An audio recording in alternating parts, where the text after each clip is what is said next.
আসসালামু আলাইকুম বন্ধুরা। আজকে চলে আসলাম লালমনিরহাটে তিস্তা জংশনে। তো বন্ধুরা, আপনারা দেখতেই পাচ্ছেন এখন আমি দাঁড়িয়ে আছি তিস্তা জংশনে। বন্ধুরা, এটি উত্তরবঙ্গের অনেক পুরাতন একটা রেল স্টেশন। এটাই সেই বিখ্যাত তিস্তা জংশন রেলওয়ে স্টেশন। অনেকটা অনুন্নত, তবে অনেক লোক যাতায়াত করে। এটার পাশেই একটা শহীদ মিনার রয়েছে। আর লোকজনের ভিড় এখন একটু কম, কারণ ট্রেন নেই, তবে যাতায়াতের ভিড় সবসময়ই লেগে থাকে। একটু পরেই আমি ঘুরতে গেলাম সবচেয়ে বড় শুটকি মাছের আড়তে।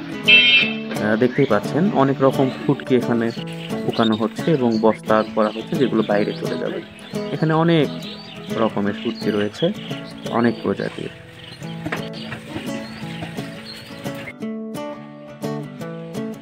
আপনি দেখুন, দক্ষিণবঙ্গ ছাড়া এত বড় শুটকির মাছের আড়ত আপনি কোথাও দেখতে পাবেন না।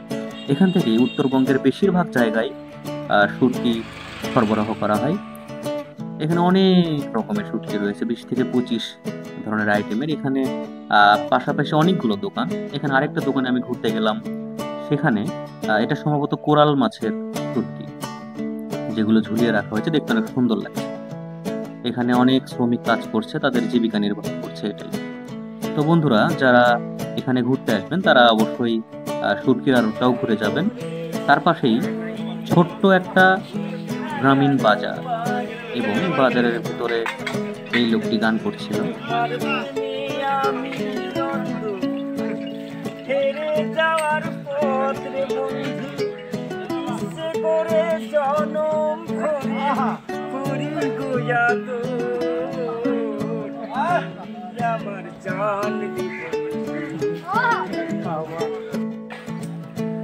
প্রিয় বন্ধুরা, আপনারা দেখতেই পাচ্ছেন বাংলাদেশের প্রতিটা জেলায় সুন্দর, এবং তার নিজস্ব সৌন্দর্যে সে সৌন্দর্য। কারণ এই জায়গায় আমি ঘুরতে এসে যা দেখলাম, অনেকটাই গ্রামীণ পরিবেশ এবং চারিদিকের মানুষ অনেক সহজ সরল। এই লোকটির খুব শখ যে তিনি ভিডিওতে থাকবেন, তো আমাকে জোর করেই তিনি ভিডিও করে নিলেন, তো আমিও করলাম। তারপরে আমি চিন্তা করলাম পুরো বাজারটা একটু ঘুরে দেখি। এখানে আপনি অনেক নিজে আবাদ করা শাকসবজিও আপনি পাবেন, তারা বিক্রি করছে। এবং পাশেই সুন্দর একটি দিঘি রয়েছে। মোট কথা সুন্দর একটা বাজার, যেখানে আসলে আপনি বিকেলের পরিবেশ উপভোগ করতে পারবেন এবং অনেক সুন্দর লাগবে, আপনার মাইন্ডটা রিফ্রেশ হবে। তো বন্ধুরা, চলুন এখন যাওয়া যাক অন্য এক জায়গায়।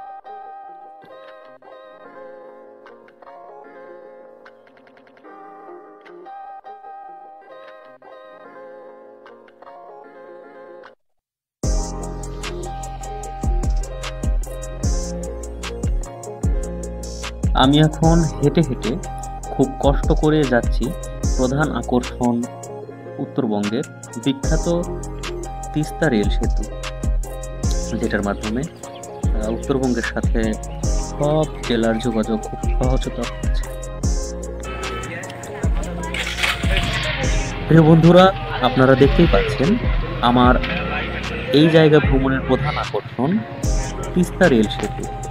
হয়তোবা ট্রেনে যাওয়ার সময় এর উপর দিয়ে অনেকেই অনেক সময় গিয়েছি, কিন্তু আসলে কখনো নামা হয়নি। আর সামনে দেখতে পাচ্ছেন এটা তিস্তা সড়ক সেতু, ওটা পরবর্তীতে করা হয়। তো অনেক, তো এটার মাধ্যমে উত্তরবঙ্গের সাথে সকল জেলার ট্রেন যোগাযোগ বিশেষ করে সহজতর হয়ে যায়। এই দিক দিয়ে দেখুন, ডান পাশ দিয়ে মানে মানুষ যাওয়ার জন্য একটু ব্যবস্থা করা হয়েছে, যাতে ট্রেন আসলেও লোকজন হাঁটতে পারে।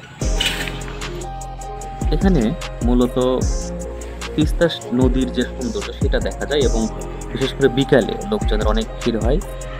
আশপাশে অনেক লোক ঘুরতে আসে, আবার দর্শনার্থীরাও আসে। এটি প্রথমে যখন তৈরি করা হয় তখন রেল সেতু এবং সড়ক সেতু দুটোই ছিল। পরবর্তীতে সড়ক সেতুর জন্য সেতু করার পরে এটা শুধুমাত্র রেল সেতুর জন্য খোলা রাখা হয়। তো আমি আমার জীবনের অনেক লক্ষ্য ছিল যে অনেক জায়গা ঘুরবো, দেখবো। তো এই সেতুটাও তার ভিতরে একটা। তো আপনারাও দেখুন আমার সঙ্গে, আমি শেয়ার করছি আপনাদের সাথে এই জন্যই। এবং খুব ভালো লাগলো আমার তিস্তা রেল সেতু দেখলাম এবং তিস্তা নদীর যে সৌন্দর্য, এখন আরো পানি বেশি, এখন দেখে খুব মজা। তার ভিতরে আমি এসেছি বিকেলবেলা গৌতরিলাম, এতটা সুন্দর মুহূর্ত আপনি সহজে পাবেন না। তো বন্ধুরা, আজকের ভিডিওটা এ পর্যন্ত। যদি আপনাদের ভিডিওটা ভালো লাগে এবং সামনে আরো ভ্রমণমূলক সুন্দর ভিডিও পেতে চান, তাহলে আমার সাথেই থাকুন, গো উইথ সজীবের সাথেই থাকুন, ফলো করুন, সাবস্ক্রাইব করুন এবং সকলের সাথে শেয়ার করুন। সবাইকে অসংখ্য ধন্যবাদ জানিয়ে আজকের মতো বিদায় নিচ্ছি। আসসালামু আলাইকুম ওয়া রাহমাতুল্লাহি ওয়া বারাকাতুহু।